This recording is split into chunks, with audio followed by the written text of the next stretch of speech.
In this tiny country, just 5 years into independence, the rhythmic whir of industry was the soundtrack for the times. A pulsating backbeat that offered the promise of a brighter future. We saw ourselves as modernizing heroes, although we didn't name ourselves that way, but we were that kind of a bit brash, a bit insistent, a bit in your face kind of thing.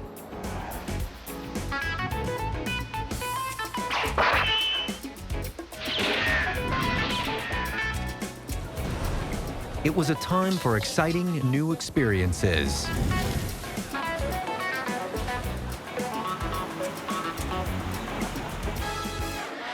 Have a nice day. Have a nice day.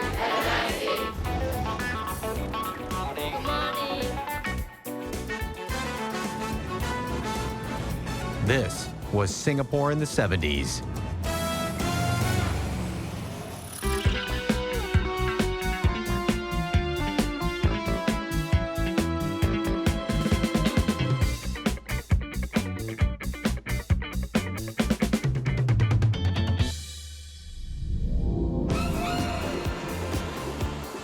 If the 60s in Singapore were swinging, then the 70s were cooking, because this was a decade of rapid transformation.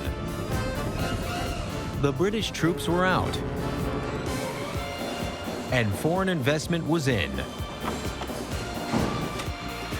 Buildings got taller, and highways began spreading across the island like arteries. Singapore was powering up to take flight. It turned out to be a really sensational period of time where a lot of things, a lot of opportunities open for most Singaporeans. Jobs were aplenty and opportunities were there. Things were buzzing.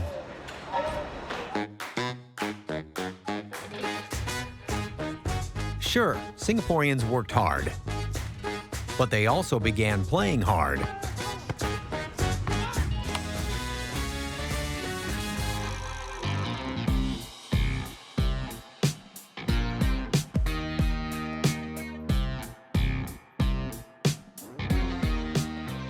The disco scene started 68, 69, and it was already boiling. By the late 1960s, the golden age for bands in Singapore was wavering because of two things: government restrictions, and a lot of the good bands were contracted out of Singapore. And the nightclub owners found it difficult to recruit new bands without having to pay exorbitant fees for overseas artists. High talent fees, a 100% increase in live entertainment tax, and an all-Central District night spots must stop operating at 1 a.m. regulation made doing business tough for nightclub owners. While they couldn't get around the 1 a.m. thing, an alternative to the hassle of hiring and managing live bands was music from vinyl. Enter the disco. If you're a businessman, you would probably go disco all the way, and you just need to have one guy playing records, and you're in. Well-known Rediffusion DJ Larry Lai was about to ignite disco fever in Singapore with his mobile disco concept, dance music that could go to any party anywhere on the island. But commercial sound systems and disco lighting were hard to come by in the 70s. So Larry and his business partner Mike Ellery had to get creative. Everybody wanted, louder music, louder, and by the time we jammed up the volume, the speakers blew. I opened up the cover of the speaker and we put some music through and we saw the speaker still moved, the vibration. And so we thought, hey, why don't we stick pieces of mirror onto the speaker and then we shine a color spotlight onto it and we have dancing lights all in the room. For $250, you could get down and boogie to 4 hours of disco music, complete with strobe lights, a disc jockey / MC, and 2 go-go girls to liven up the atmosphere. I was a bit before my time, and I sort of ran into a stone wall. Lots of people didn't know what I was talking about, and says, "What? Pay you to dance to records? You're crazy." As it turned out, the only thing Larry was crazy with was success. As the mobile disco business started raking in the big bucks, hotels and nightclubs jumped on the disco wagon.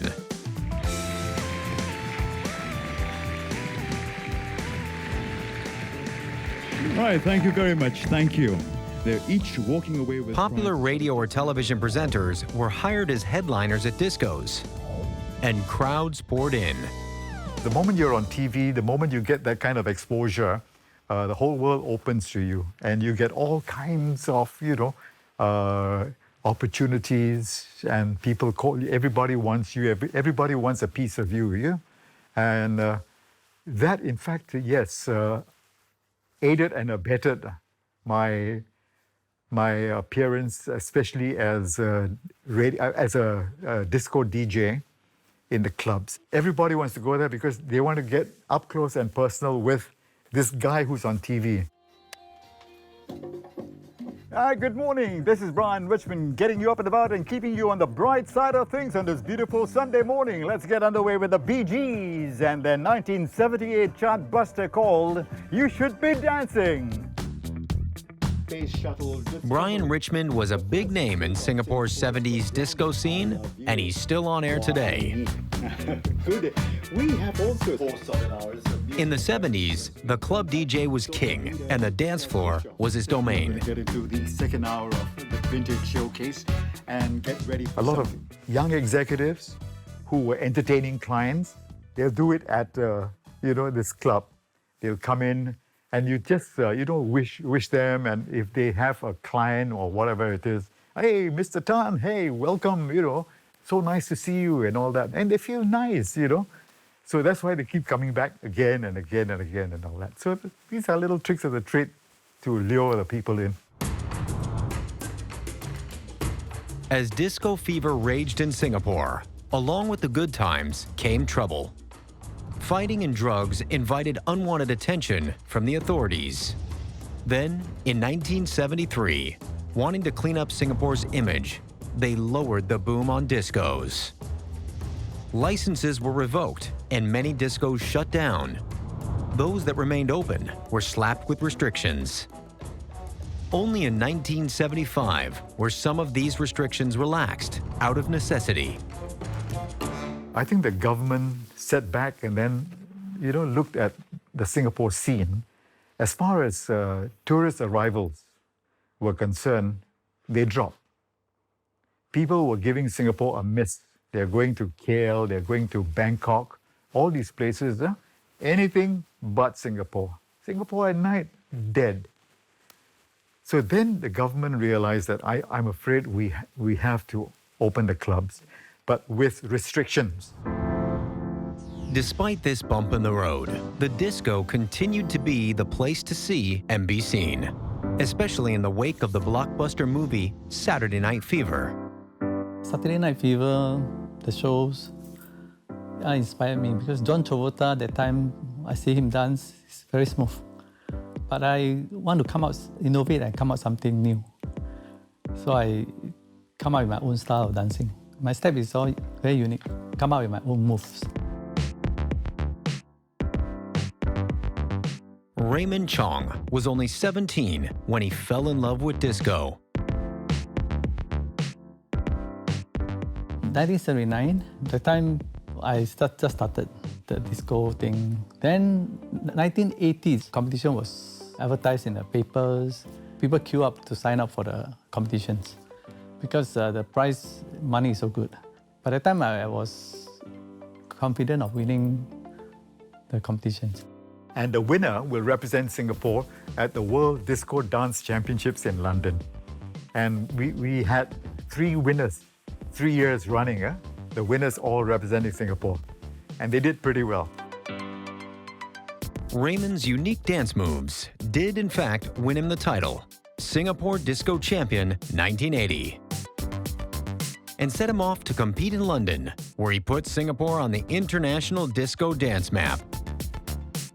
I have to compete against the top dancer and the dance champion from all over the world. So I'm very happy that I came in second place in the world. We had a very resilient crowd in Singapore, right? Very innovative, very enterprising. They took on the 70s like nobody else did, you know. It was this spirit of can-do, you know. Semangat macam api, the spirit with fire. And this fiery spirit would carry Singapore through the 70s, as the island nation prepared to open its doors to the world.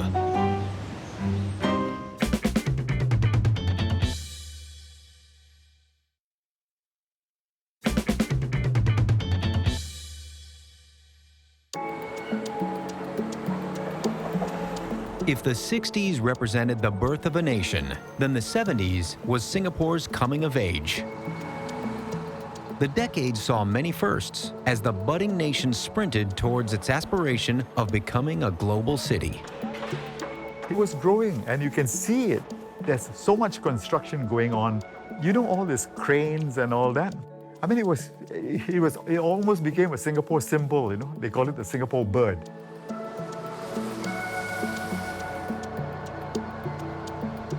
Singapore's car population was also growing in the 70s. Perhaps a little too enthusiastically, so the nation's first road pricing scheme was introduced. More highways were built, and the first of these, the Pan Island Expressway, was extended.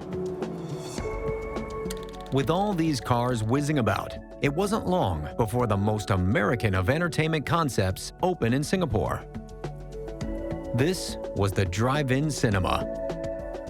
The Jurong drive-in was our only drive-in ever, but I think people were really, intrigued by the fact that you could actually drive to a place and be able to watch the cinema from your car. And I think going to the cinema has always been that, it's either communal and social in its way, or it's very something that you share with somebody on a date. Going to the movies was a popular pastime, offering an escape into other worlds, and the drive-in element added novelty. The joke was wherever we go, we make it value. We drove a pickup. So, guess, we'll squeeze a pickup with maybe 12, 13 people.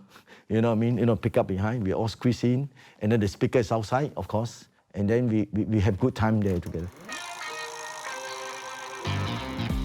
Run by Cathay Organization, the open-air cinema could rake in up to $12,000 a night in its heyday, especially for the more popular movies. Let's say next week there's a James Bond. You want to be the first to view it, it will be midnight show. So going to midnight show is an in thing for us. You want to brag about it, right? You want to talk, hey, you see, last night I saw this, or I saw Bruce Lee, Shadow Kick, and the bad thing about us, we don't know what is called spoiler. Right? Today review, cinema review, they say, hey, you can review this, you can talk about rating, right, in DJs or whatever. Please don't have a spoiler. But we brag everything from start to finish. Right? So then my friend would say, don't you go away, lor. You know what I mean? So that's how life is last time.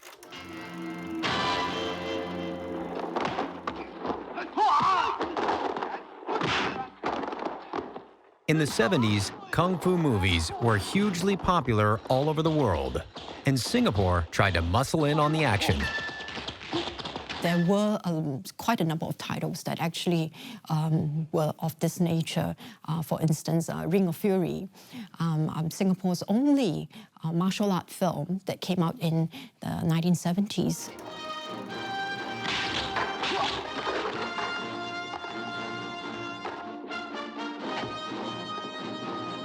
The martial arts stunts were all done by the actor, Peter Chong.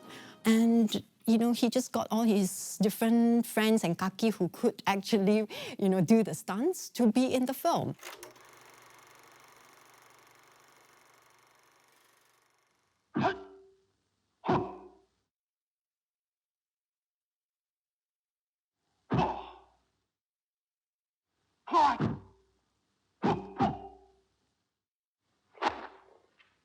So I think Peter did share with us the whole making of that was really not easy for them. But Ring of Fury would not be screened in Singapore for nearly 30 years because it was banned. 呵，真是够种啊！找我妈的麻烦，算不得好汉。飞宝哥，快下来！ Its hero was a vigilante. And the film's themes, related to gangsterism, were sensitive issues in 1970s Singapore.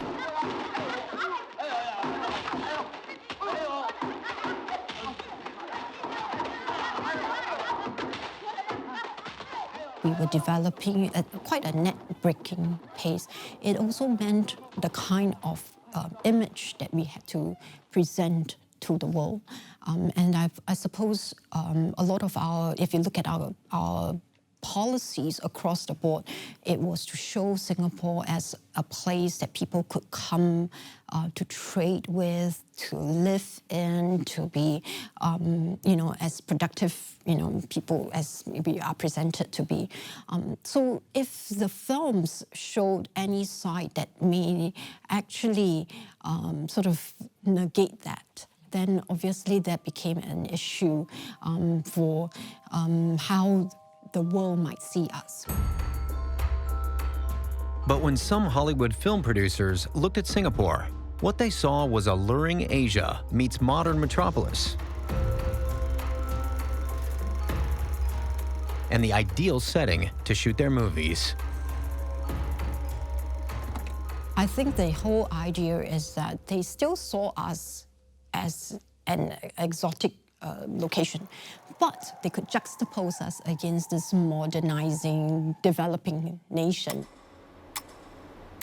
Ironically, most of these shot in Singapore Hollywood movies weren't shown here because they were thought to portray the country in a bad light. St. Jack would only be screened in Singapore almost 30 years after its release in 1979, and it would be hailed a classic. We're looking at these films almost like little postcards of those eras of how people are presenting Singapore to the rest of the world. They're looking at it from a foreigner's eyes, but about us. And now you're flipping the story and us looking at how the foreigners were actually viewing us as a people.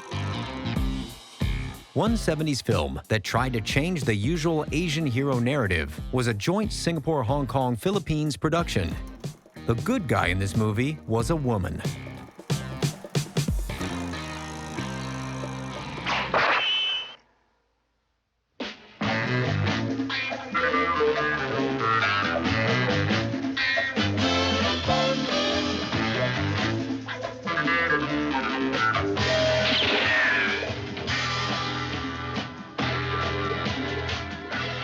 Liberated woman, sort of, and taking on a role that moved her outside of what we normally see in the confines of the home and the realm of the domestic. So this woman not only was a female spy, she did all these amazing stunts, and she basically was the hero in the film.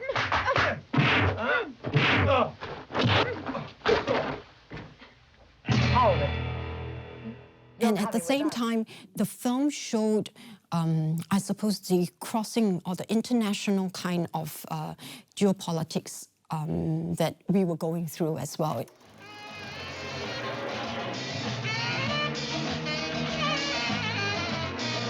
We have to move fast before this thing gets out of hand. That's why I cut short my vacation in Manila. Do we have any leave? Unfortunately, none. You have to work it out from scratch. Well, if we can't. I was a them, CIA chief in that movie. I was Cleopatra Wong's boss. So it was filmed in Singapore, and I was approached because of the fact that I appeared on, on TV on a regular basis. They call her Cleopatra Wong, was an attempt to resuscitate a local film industry that had lost the luster of its golden years of the 50s and 60s. I think given that we were already hooked by television and being introduced so much to Hollywood films, and that made it difficult for our local film industry to take off at that point in time. In the 70s, television was increasingly becoming the easy-to-access entertainment option for Singaporeans. For starters, it was right there in the living room. And then 1974 happened. In 1974, color TV was introduced to Singapore, and I'm very proud to say that I was part of it. I was the presenter of that program in color. It was the first time that we had this overseas telecast, satellite broadcast, was introduced, and it was in color, and it was the 1974 World Cup final between West Germany and Holland. You remember Fitzpatrick supermarket along Orchard Road? And people were actually, sitting on the ground. They installed this color TV set on the roof of Fitzpatrick, and it was packed with people all just dying to watch color TV. They never seen color TV. It was black and white all the way, ever since television started in 1963. As color TV captivated Singapore audiences, the local film industry continued to fade to black.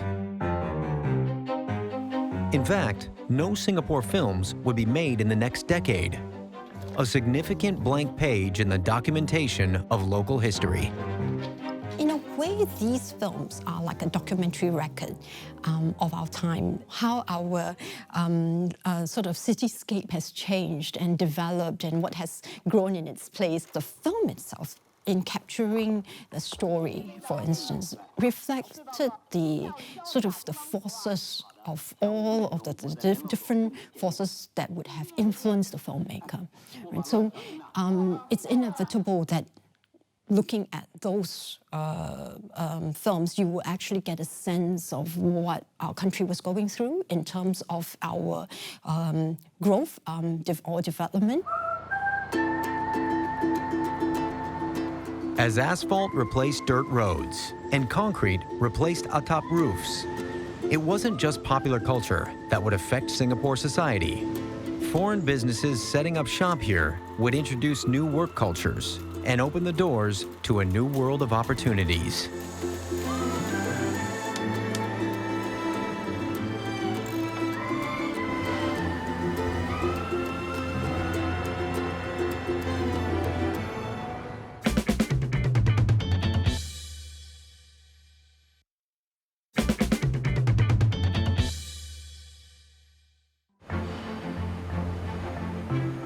Rolai, Isatan, McDonald's. These were just a few of the big names that arrived in Singapore in the 1970s. Both EDB, the Economic Development Board, and JTC, the Jurong Town Corporation, were playing very pivotal role in promoting industry. So there was a time when industrialization program in Singapore took off.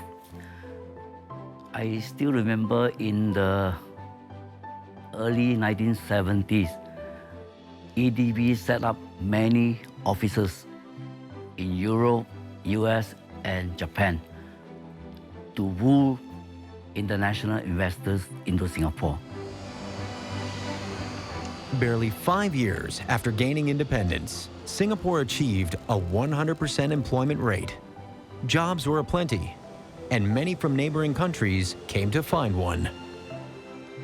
It was during that time Rolai came to light.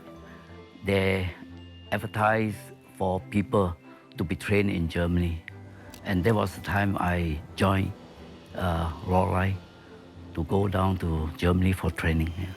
Oh yes, I think during that time, traveling by air was more like a luxury, right? It was very kind of anxious and excited when there was such offer given to go overseas for training. And that's why I applied for it. Thomas trained in Germany for 7 months, learning to build shutters for roll-eye cameras. It was an eye-opener. Well, first thing I observed in Germany, the workers were mainly women, especially in the assembly line. And they were very disciplined, very punctual, and very well behaved, very productive as well, efficient. Back in Singapore, Thomas applied what he learned in Roll-Eye's Chai Chi factory. Hard and soft skills alike. During our time when we were trained in Germany, we were actually bringing back the products as well as the skills and the quality back to Singapore.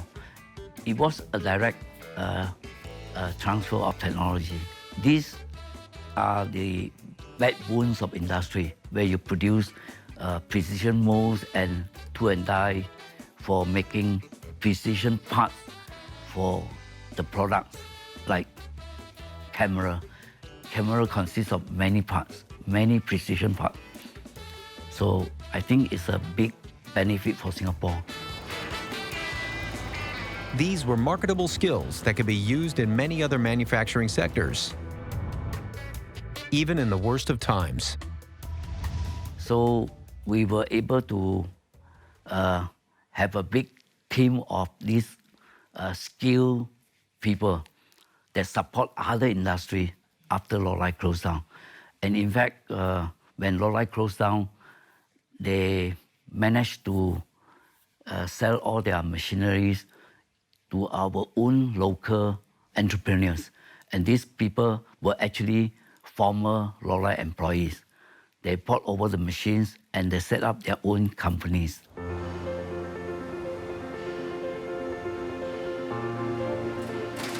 In the 70s, manufacturing helped fuel Singapore's economy. But a growing economy needed a better equipped workforce. And a better equipped workforce could only come from revving up education and knowledge acquisition. Singapore developed more industrialization, economics growth. We also need people to read and then to gain more knowledge, to be intellectually, and so that they know the world and also they understand Singapore's situation. They can encourage our next generation to come along to build a caring society. In 1970, Singapore's first community library opened in Queenstown, Singapore's first satellite town. At that time, we are looking for a mature town with high population, and Queenstown was the one at that time. We know that Queenstown also is an industrialization estate, but we specially purchase sword fighting books and Chinese romance story and offer bulk loan to the factory. We hope that through this bulk loan, after which they will enjoy reading and come to the library to borrow other books. It was very, very impressive, the library. For once, we have a library where we can browse books and all that. I used to stand in front of all the books and say, when am I going to read all these books? When can I read all these books in the library? There's so many there, and they are of different choices. Books were very expensive. Not everybody can afford to buy books, you know. The library wasn't just about cultivating the reading habit. It also nurtured friendships. How are you? Correct. Yeah. Shall we go to the library? In here, but now no more table and chair here. Yeah, now that you mention it, I do remember that. Grace, now a retired teacher, first met Lai Lin when she joined a volunteer group at the Queenstown Library in the 70s. Called Friends of the Library, the group organized events at the library, performed during festive seasons, and held book meetings.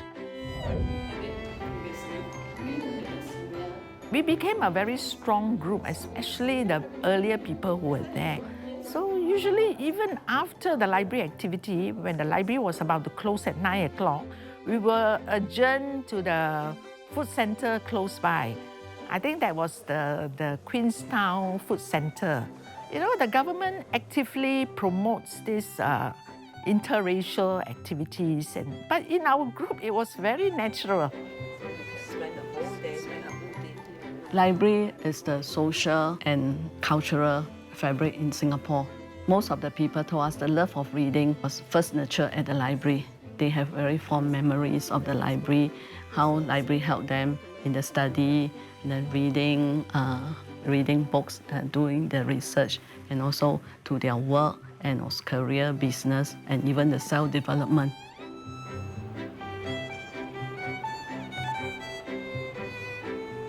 To this day, friendships formed over books remain, as does the Queenstown Library. Modern on the inside, but with its original facade intact for old time's sake.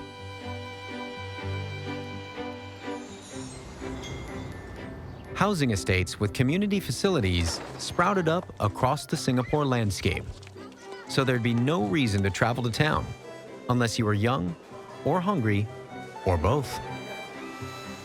Orchard Road is a place you want to be seen, you know, that you are there, right? And definitely McDonald's. That tower there, there's a staircase up. Daytime is a bank, Chase Manhattan Bank. So night, normally the bank closed, right? So that become our gathering area, and they call the McDonald's Kids.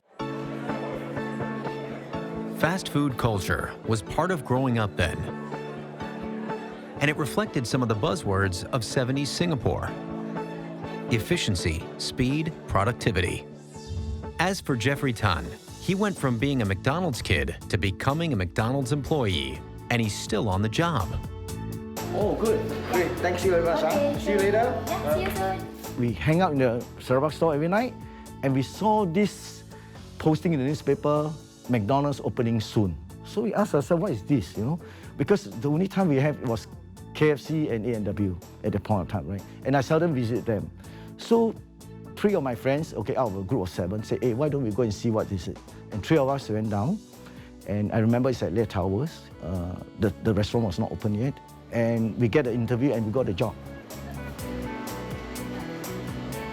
For 40 years, Jeffrey stuck with McDonald's, working his way up from service crew to senior director.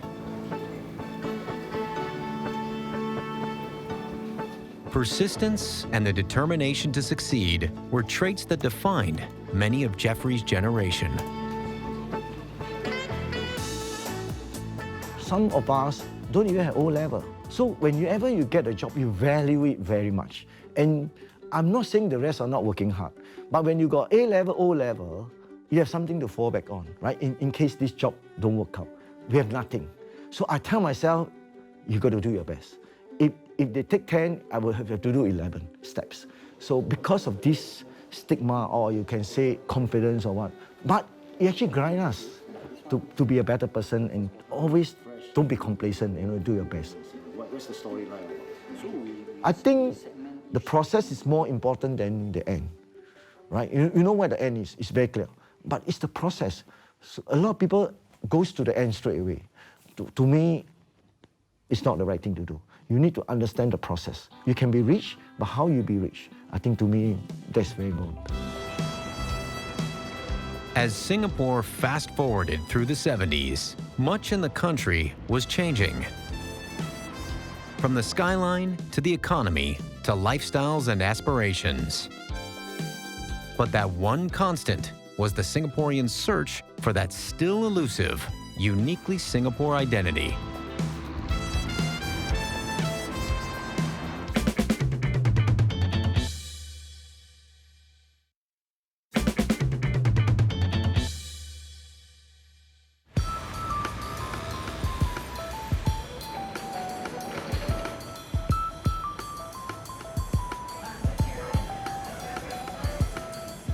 '70s was a time also where people wanted to express, and they were trying to find their own identities. Because all of these influences around us, what's the future going to hold for you? What are you going to do? Now, what's going to define you? What's going to be so characteristic about you? And fashion was, in one sense, a way of actually showing people what your true personality is. So that was how I think we looked to fashion in that way. And of course, we had to emulate our biggest idols of the time. TV personalities, movie stars, magazine models. Fashion was making itself felt almost everywhere. We're moving into a new era. Women were really going into the marketplace, and they wanted more contemporary clothes because there was a much more heightened awareness of personal grooming and fashion trends.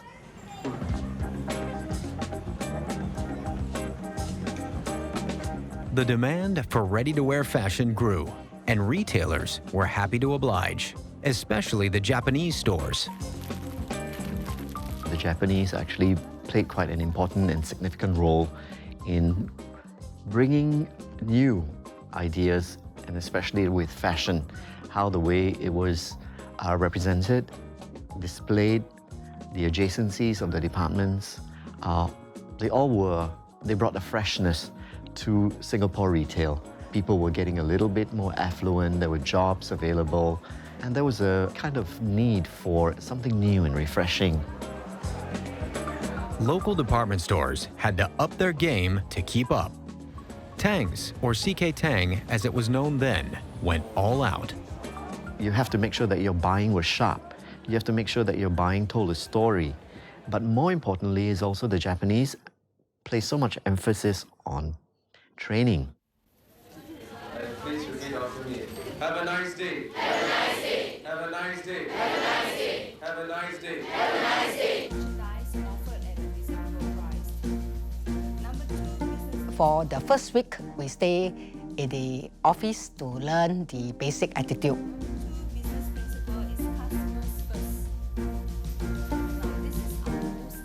After that, on the sales floor, they call this on the job. That means the supervisors or the department managers walk us around and show us how do we do our daily job.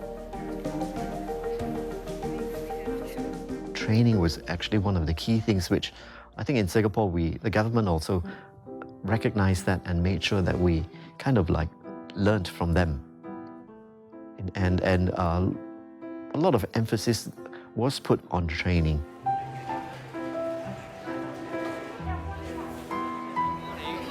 Meanwhile, Japanese department store Isetan set the standards for 70s fashion retail here.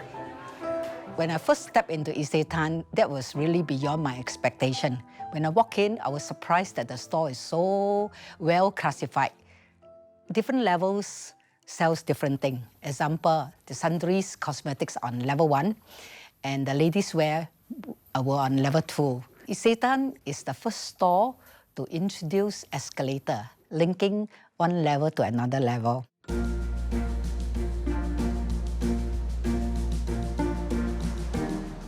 In the Singapore situation where you have multiple ownerships, so for example, People's Park is really shopping street coiled up into a multi-story shopping center, right? So every shop is owned by a different shopkeeper. And that shopkeeper, whichever shopkeeper will be selling whatever he sells. So you could not departmentalize. So therefore, I thought that the only way to solve this problem is to provide vertical visibility. So from whichever floor you are, you can see down or up and see the different shops on the different floors. So vertical visibility became the method of design, right? So the atrium space, right, became the basic method of designing of a multi-story shopping center. Professor Tay Keng Soon, one of Singapore's pioneer architects, designed People's Park complex with this atrium in mind. He was also responsible for the iconic Golden Mile complex. I think the building represents a certain spirit of the time. And what was that spirit? I think that spirit was kind of a boldness, a kind of uncompromising idealism expressed in the building form, which was driven by structural as well as functional, as well as ideological reasons, without any attempt to be pretty. We saw ourselves as modernizing heroes, you know? Although we didn't name ourselves that way, but we were that kind of a bit brash, a bit insistent, a bit in your face kind of thing.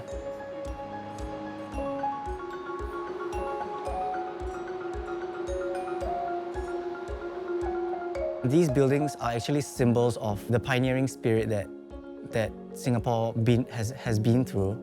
And I think it is important to conserve these buildings, mainly because it symbolizes the kind of hope that Singapore had for the future. So you can read about the Golden Mile complex in books, you can read about People's Park complex in books, but you can never actually really understand a space unless you've been inside it.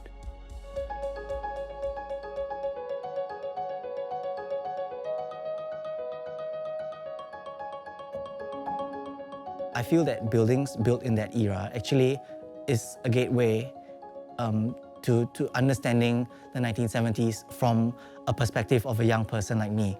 In some way, buildings can actually show lifestyles of the past. So I think that conservation has a really big role in some way. That whole generation of buildings represented the ethos of those times.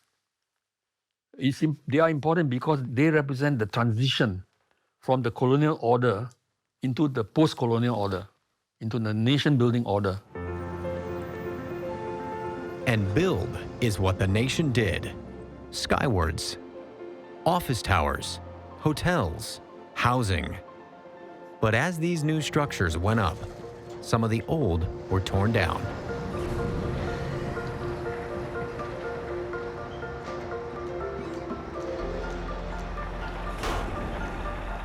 We are losing a large part of our built history, and with that, we're actually losing tangible heritage.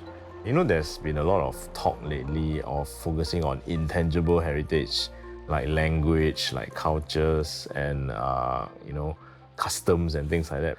Yet, you know, we could be doing more to save these tangible pieces of heritage in terms of our buildings from the 60s and 70s.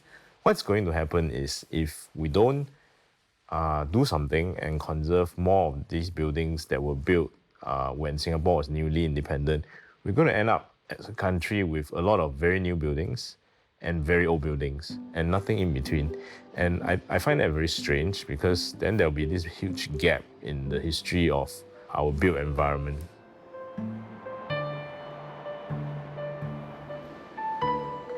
Darren So photographs buildings for a living and for passion.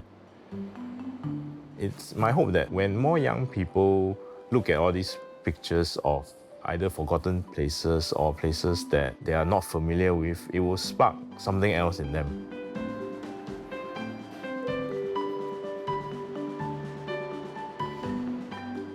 It may not do the same for all of them, but we don't need all of them to suddenly become historical buffs. We just need a handful to be more interested in finding out more about the buildings rather than just make pretty pictures of them. And I think that's enough.